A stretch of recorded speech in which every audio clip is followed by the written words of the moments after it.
नमस्कार, आपका पसंदीदा कार्यक्रम बात मुद्दे की। मैं आपके साथ रवि राजपूत।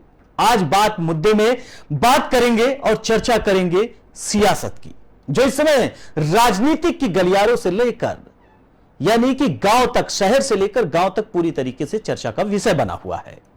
महाराष्ट्र एक ऐसा प्रदेश जो इसके पहले भी राजनीति को लेकर चर्चा बना हुआ था। शिवसेना से दो गुट बन गए, एक शिंदे एक उद्धव गुट। उस समय भी लगातार राजनीतिक गलियारों में, टीवी चैनलों पर सुर्खियां चल रही थी। लेकिन आज फिर एक बार पूरी तरीके से महाराष्ट्र में सियासत का जो भूचाल है वो पूरी तरीके से पूरे देश को डगमगा दिया है।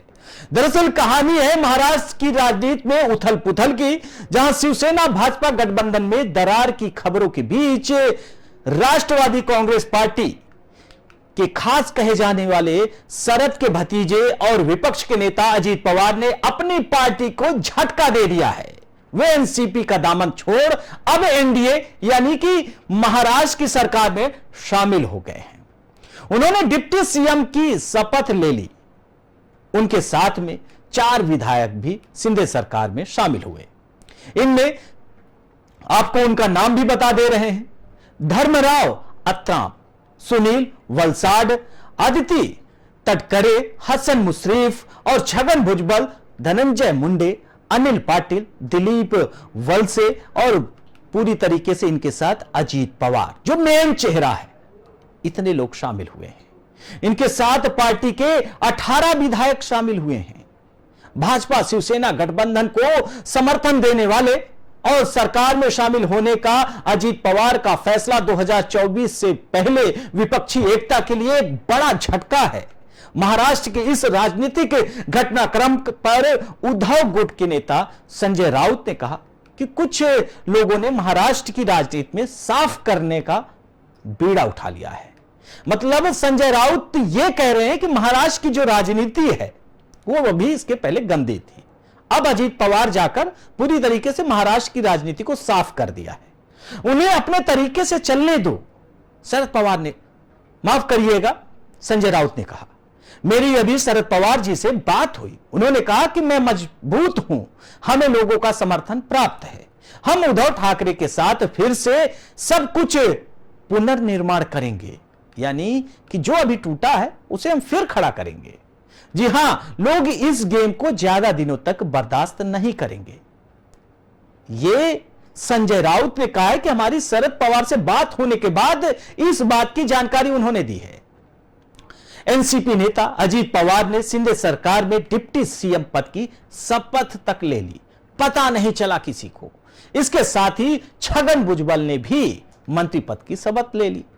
अजीत पवार और छगन भुजबल के बाद दिलीप वलसे पाटिल ने भी मंत्री पद की शपथ ली।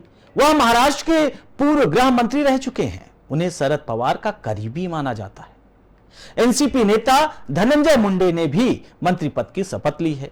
उनके बाद महिला विधायक अदिति तटकरे ने भी शपथ ली है। वही एनसीपी नेता अनिल पाटिल ने मंत्री पद की शपथ ली। उनके अलावा धर्मराव अत्राम, सुनील वलसाड और हसन मुश्रीफ ने भी शपथ ली है। अजीत पवार के गुट का दावा है कि उनके पास 40 एनसीपी विधायकों का समर्थन है। यानी कि आप मानिए कि अगर एनसीपी के 40 विधायक अजीत पवार के साथ एनडीए में शामिल हो जाते हैं तो एनसीपी बचेगी कहां? अभी कुछ दिन पहले यह खबर चल रही थी कि शरद पवार अपनी पार्टी से इस्तीफा देना चाहते हैं, अध्यक्ष पद से। उस समय सभी, हर पार्टी, चाहे शिवसेना हो, कांग्रेस हो या तमाम जो अन्य पार्टी जिसे हम कहते हैं महाविकास अघाड़ी, नहीं अजीत शरद पवार नहीं इस्तीफा देंगे, उनके चाहने वाले महाराष्ट्र में बहुत है, उनके पीछे बहुत है। लेकिन आज जो पूरी तरीके से जो खबर आई उससे पूरी तरीके से शरद पवार तो टूट गए हैं। बता दें कि अजीत पवार समेत एनसीपी के 9 विधायक मंत्री पद की शपथ ले चुके हैं। राज्यसभा सांसद कपिल सिब्बल ने महाराष्ट्र के सियासी घटनाक्रम पर निशाना और आरोप लगाए हैं। उन्होंने कहा, प्रधानमंत्री नरेंद्र मोदी अमेरिका में जिस लोकतंत्र की जननी के बारे में बात कर रहे थे वह यही है। आइए जानते हैं कि आखिर ऐसा क्या हो गया कि भतीजे ने अपने चाचा का साथ छोड़ दिया। एनसीपी में दरार उस समय शुरू हुई जब पार्टी का 25वां स्थापना दिवस समारोह मनाया जा रहा था। दरअसल एनसीपी के स्थापना दिवस समारोह में अध्यक्ष शरद पवार ने बड़ा ऐलान किया था। पवार ने अपनी बेटी सुप्रिया सुले और पार्टी के उपाध्यक्ष प्रफुल्ल पटेल को कार्यकारी अध्यक्ष घोषित किया था, जबकि भतीजे अजीत पवार को लेकर कोई ऐलान नहीं किया गया था। पवार की ओर से हुए ऐलान में सुप्रिया सुले को महाराष्ट्र, हरियाणा और पंजाब की जिम्मेदारी दी गई थी। अब पहले जानते हैं कि इससे पहले क्या कुछ हुआ था। आपको बताते हैं, पता होना चाहिए आपको कि आखिर इसके पहले क्या घटनाक्रम हुआ था, जिसके कारण इतना बड़ा सियासी उथल पुथल मच गया है।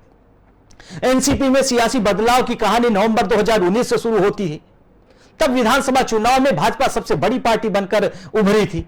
भाजपा को 105 सीटों पर जीत मिली थी। शिवसेना के 56 और एनसीपी के 54 प्रत्याशी चुनाव मैदान में थे।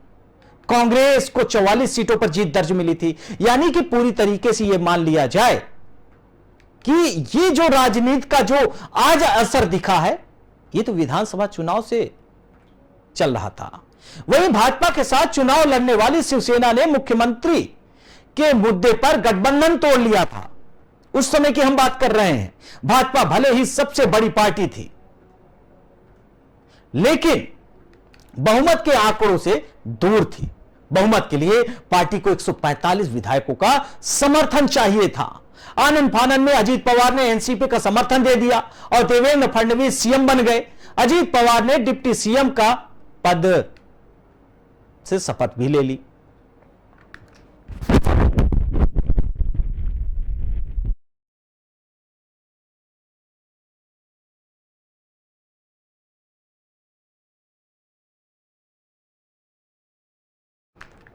वहीं आपको बता दें कि यह सब कुछ अजीत ने खुद के बल पर किया। यह जो कुछ भी महाराष्ट्र की राजनीति में हुआ है, इसके ताकत खुद अजीत पवार बने हैं। मतलब इसके लिए उन्होंने पार्टी के अध्यक्ष शरद पवार की मजबूरी नहीं ली। यानी कि जो यह माना जा रहा था अजीत पवार हर कार्य करने के पहले अपने चाचा शरद पवार का नाम लेते हैं, लेकिन इस बार तो उन्हें डिप्टी सीएम बनना था, एनडीए में शामिल होना था, तो उन्होंने बिल्कुल भी भनक नहीं लगने दिया। कुल मिलाकर यह एक तरह से बगावत, इसका असर हुआ कि 5 दिन के अंदर ही एनसीपी ने अपना समर्थन वापस ले लिया। आपको बताते चले कि इसके पीछे बहुत सारी कहानी है, बहुत सारे आरोप प्रत्यारोप है, इसके पीछे बहुत सारी षड्यंत्र है। लेकिन फिलहाल बात मुद्दे की में हमारे साथ इतना ही। बाकी देश दुनिया के तमाम बड़ी खबरों से जुड़ने के लिए देखते रहिए पी न्यूज। नमस्कार।